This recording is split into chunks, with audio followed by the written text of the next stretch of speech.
They say when the wind blows through the alleys of old Kowloon, it whispers stories long forgotten, tales of warriors, masters, and ancient disciplines that once shaped the soul of a nation. I didn't believe such tales, until I stepped into Hong Kong for the first time, unaware that my life was about to be rewritten by a tradition forged in silence, discipline, and centuries of unspoken truth. My name is Elijah Park. A Korean-American born in the shadows of New Jersey's concrete, raised on stories of action films and pixelated martial arts legends.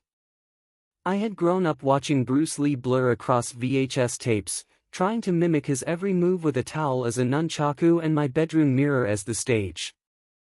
But imitation, I would come to learn, is not understanding. And fate, ever curious, drew me toward the roots.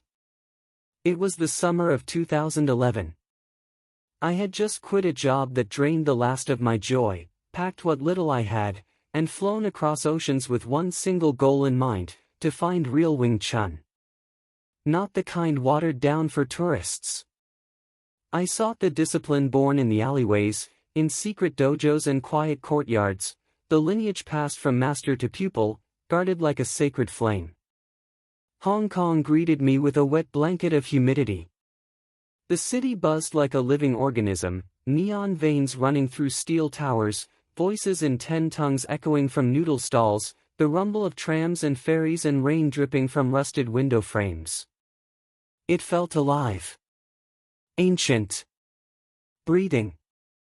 I took residence in Mong Kok, in a cramped hostel wedged between a mahjong parlor and a foot massage shop.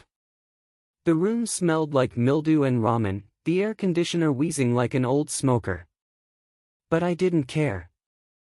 My journey wasn't about comfort, it was about truth. I began asking around. Do you know where I can find a Wing Chun Sifu?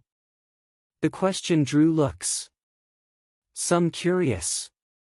Some amused. Some evasive.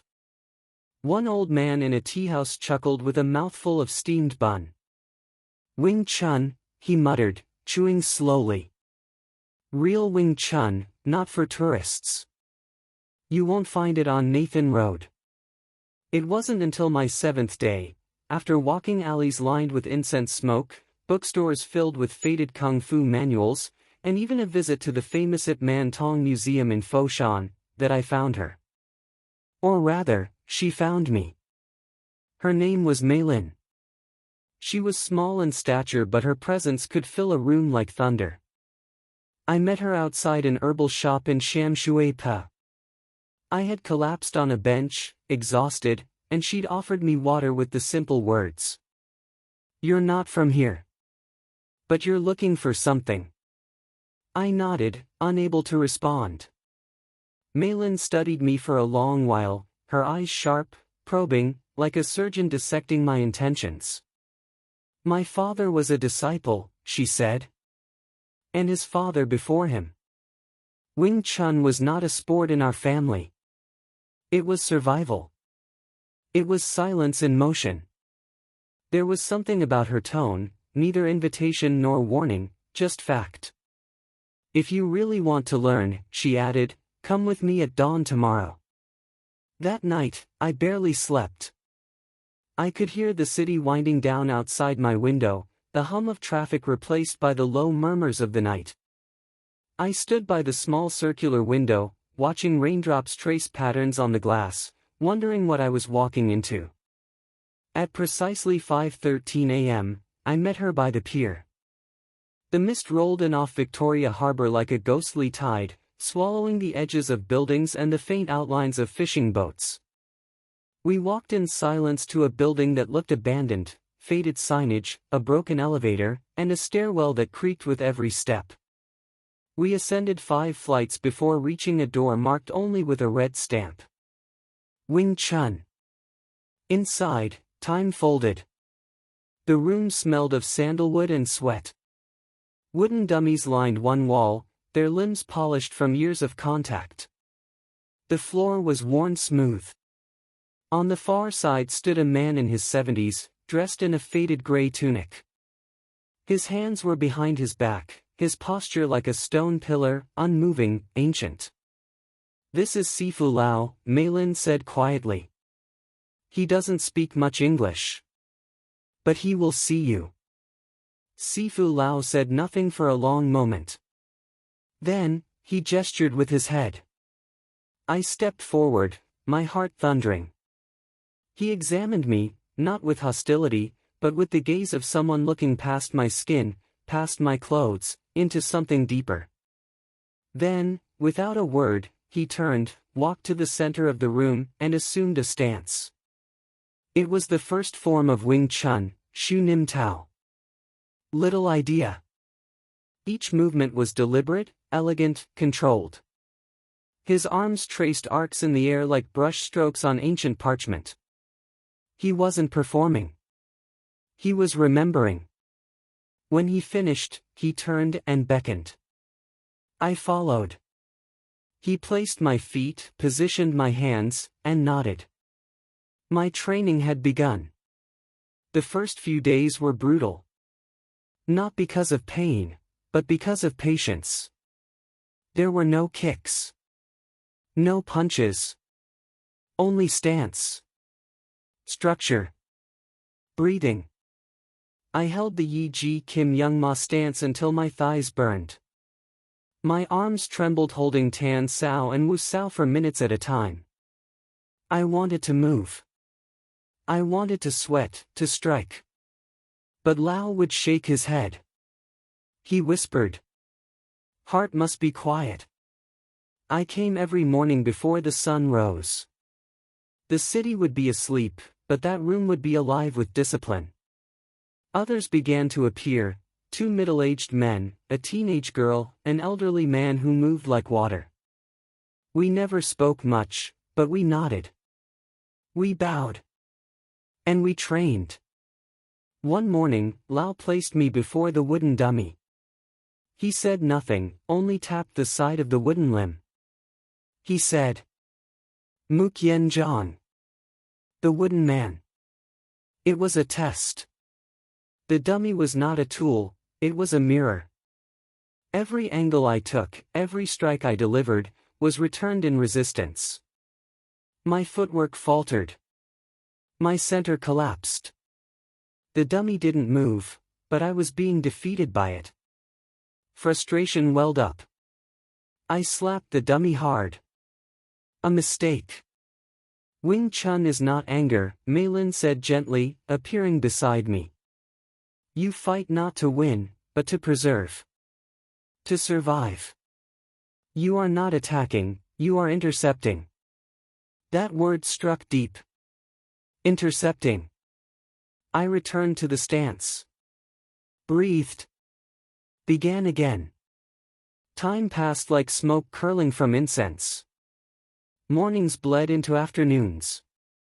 I learned to listen to my body, to feel my balance, to strike from stillness. Lao never praised. But one day, as I completed a form, he gave a slow nod. That night, I walked through Temple Street Market. Lights glittered overhead like hanging stars, vendors shouting, music playing from hidden radios. I bought a bowl of wonton soup, sat on a plastic stool, and watched the city swirl. And I realized. I was no longer a visitor. I was becoming part of it. That next morning, something changed. Lao handed me a scroll. I unrolled it. Inside, painted in deep black ink, were the words. Learn with the heart. Strike with the heart. And just beneath it, was a name. Wing Chun did not come from a man. It came from a woman. Yin Wing Chun. A legend. A rebel. And the story was just beginning. Previously, I stepped into a world hidden beneath the electric pulse of modern Hong Kong, a world where tradition whispered through wooden dummies and faded scrolls. Where my teacher, Sifu Lao, taught not with words but with presence.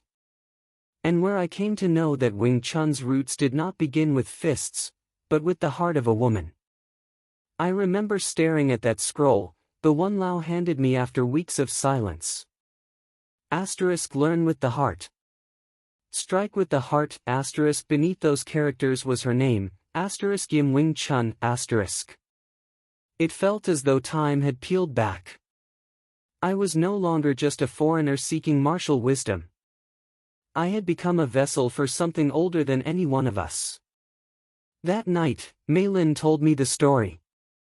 She poured tea slowly, letting the leaves swirl like memories in the clay pot. She was born in chaos, Mei Lin began. The Ming dynasty had just fallen. The Qing were tightening their rule. In those times, traditions had to survive in secret. Yin Wing Chun was said to have been born in Guangdong, though some believe her family fled from Fujian. Her beauty was known across the province, but beauty, in those days, was not protection. A local warlord tried to force her into marriage. Her refusal placed her family in danger. Her only path forward was to fight.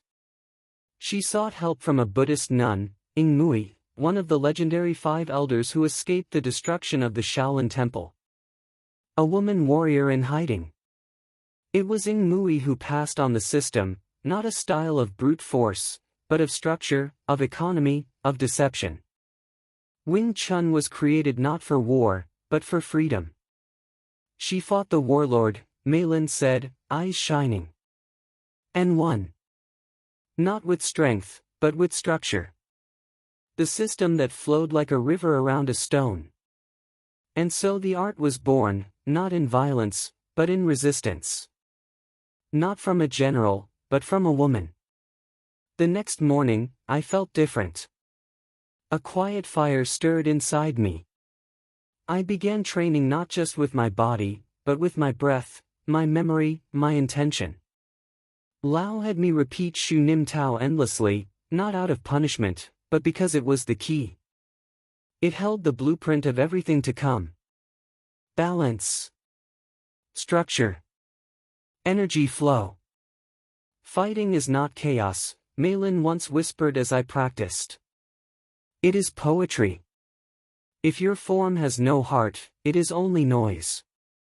One day, I was introduced to Chi Sao. Sticking hands.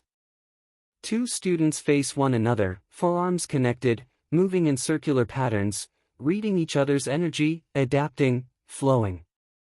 It looked simple. But it was a storm beneath the surface.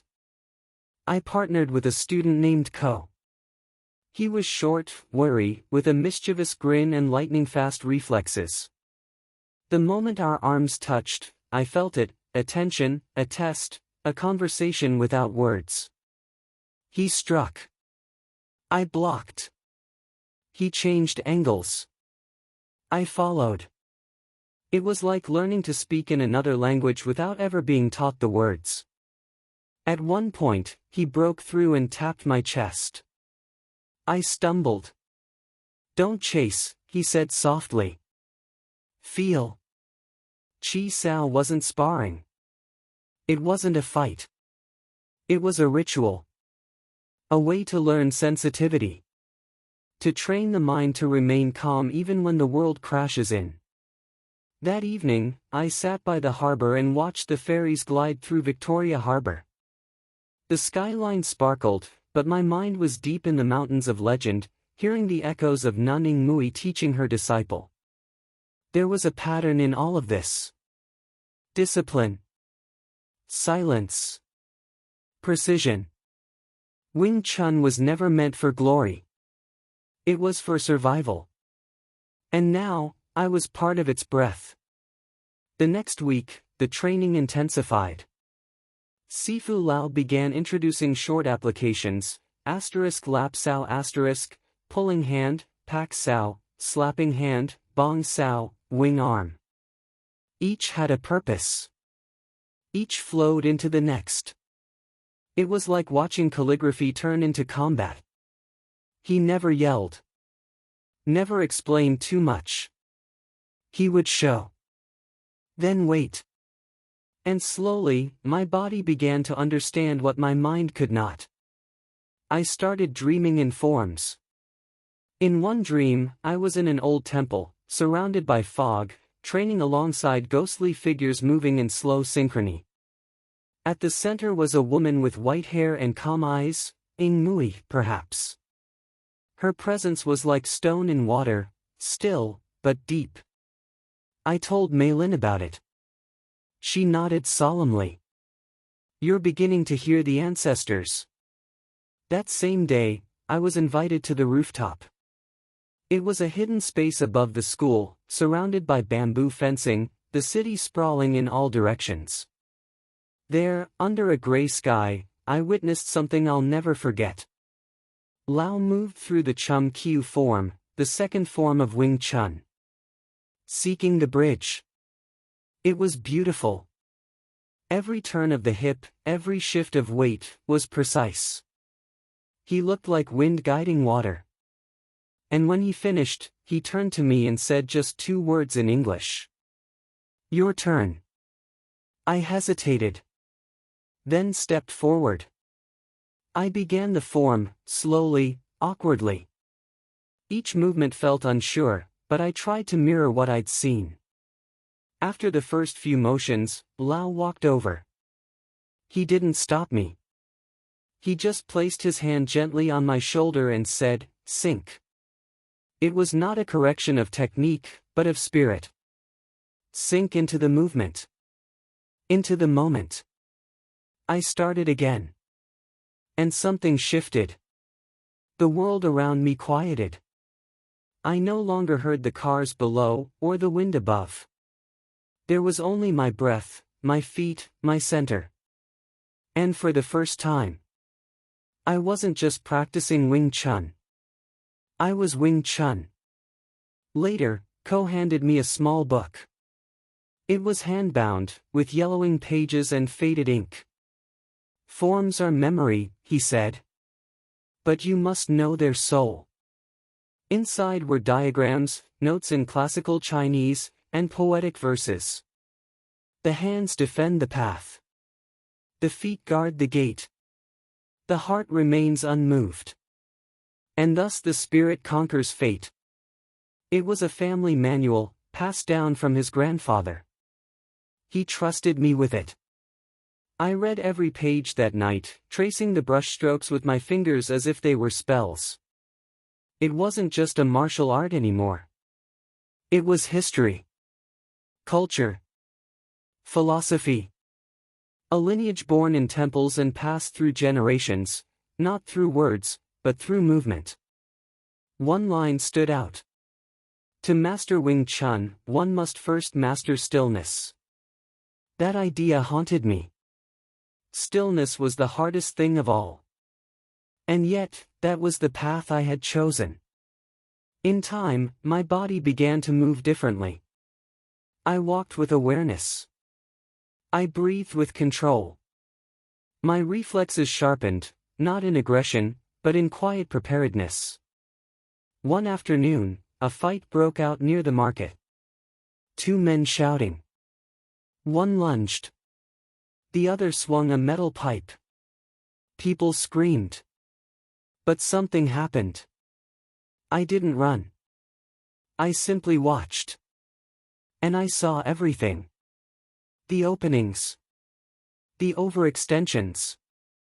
The fear behind the rage. I wasn't proud of it, but I felt ready. I didn't intervene. It wasn't my battle. But I knew, had it come to me, I could have ended it without injury. And in that moment, I understood. Wing Chun wasn't about fighting. It was about not needing to fight. That night, as I washed my hands in the small cracked sink of my hostel room, I looked into the mirror. For the first time in my life, I didn't just see myself.